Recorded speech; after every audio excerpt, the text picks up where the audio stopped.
Brasil, negara yang sudah 5 kali juara dunia, rumah dari legenda-legenda sepak bola yang namanya melegenda hingga ke pelosok dunia. Tapi kali ini yang kita bahas bukan gol-gol indah atau tarian samba di lapangan hijau yang menjadi sorotan. Tapi yang terjadi justru sebaliknya, kekacauan di dalam tubuh Federasi Sepak Bola Brasil yang membuat dunia tercengang.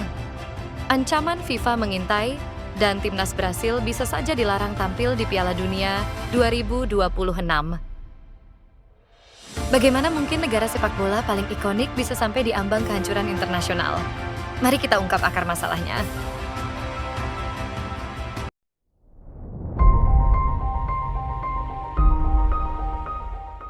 Krisis ini dimulai dengan apa yang terlihat sebagai masalah administratif biasa, tapi perlahan menjadi salah satu konflik terbesar dalam sejarah sepak bola Brasil modern. Pada tanggal 7 Desember 2023, Pengadilan Tinggi di Rio de Janeiro menyatakan pemilihan Ednaldo Rodrigues sebagai presiden CBF, namun itu tidak sah. Sebab hakim menilai bahwa proses pemilihannya melanggar prosedur, mencurigakan, dan tidak sesuai dengan prinsip transparansi. Ednaldo adalah tokoh yang banyak didukung oleh berbagai klub dan asosiasi negara bagian. Tapi lawan-lawan politiknya menuding adanya pengaruh politik luar dan proses pemilu yang tidak adil. Sebagai tindak lanjut, pengadilan menunjuk José Perdiz, Presiden Pengadilan Olahraga Nasional Brasil sebagai pejabat sementara CBF, yang tugasnya yaitu menyelenggarakan pemilu baru. Namun, disinilah letak masalah sebenarnya dimulai. FIFA dan CONMEBOL melihat ini bukan sekadar keputusan hukum lokal, tapi intervensi pemerintah ke dalam federasi. Dan itu adalah pelanggaran besar dalam sepak bola internasional. FIFA memiliki satu prinsip yang tidak bisa ditawar, independensi federasi sepak bola dari pengaruh politik dan pemerintah. Hal ini tertuang dalam statuta FIFA, pasal 14 dan 19. Bunyi pasalnya jelas, Federasi Sepak Bola Nasional harus menjalankan urusan internalnya secara independen, bebas dari intervensi pihak ketiga, termasuk otoritas negara. And you always learn, and I think I'm learning every day. And then leadership is also about acting. Jika ada pelanggaran, FIFA berhak menjatuhkan sanksi. Dan itu termasuk pembekuan federasi, larangan bertanding di turnamen internasional, serta penghentian dana bantuan.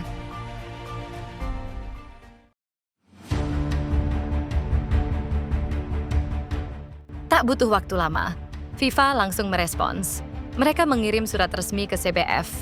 Intinya jelas dan tegas. Jika pemilihan ulang dilakukan tanpa koordinasi dengan FIFA dan CONMEBOL, maka Brasil terancam dijatuhi sanksi. Bukan sanksi biasa, tapi larangan tampil di turnamen-turnamen besar, termasuk Copa America dan bahkan Piala Dunia. Sejak 1930, mereka sudah seperti DNA-nya Piala Dunia. Hal ini bukan hanya menyakitkan bagi rakyat Brasil, tapi juga kan menjadi sebuah kehilangan besar bagi turnamen itu sendiri. CBF bukan institusi kecil, ia mengelola miliaran real Brasil setiap tahun. Klub-klub elit, sponsor besar, dan bahkan politisi memiliki kepentingan di dalamnya. Dan di tengah semua itu muncul isu lama, korupsi, tuduhan soal pengaturan hasil voting, kompromi politik, dan tekanan dari pihak berpengaruh. Tapi pertanyaannya, mengapa ini bisa terjadi? Banyak analis menyebut ini bukan semata-mata soal prosedur.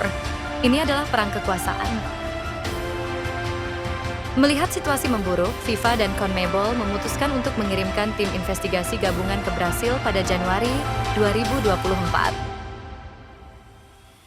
Mereka melakukan audit, bertemu dengan pejabat CBF, pengacara, dan otoritas negara bagian. Tujuan mereka hanya satu, memastikan bahwa pemilihan berikutnya bersih, sah, dan tanpa tekanan politik. Jika hal ini bisa dijamin, maka Brasil bisa lolos dari sanksi. Tapi jika tidak, mimpi buruk bisa jadi kenyataan. Sampai video ini dibuat, Brasil belum dijatuhi sanksi, tapi status mereka dipantau ketat. Kisah ini lebih dari sekadar konflik hukum.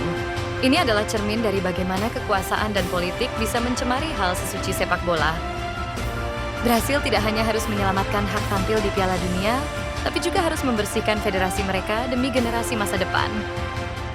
Menurut kamu, apakah FIFA terlalu keras? Ataukah mereka hanya menegakkan aturan? Apakah sepak bola masih benar-benar milik rakyat? Tulis pendapatmu di kolom komentar. Dan jangan lupa untuk like, share, dan subscribe. Kita akan terus mengupas konflik dan kisah besar di balik dunia sepak bola.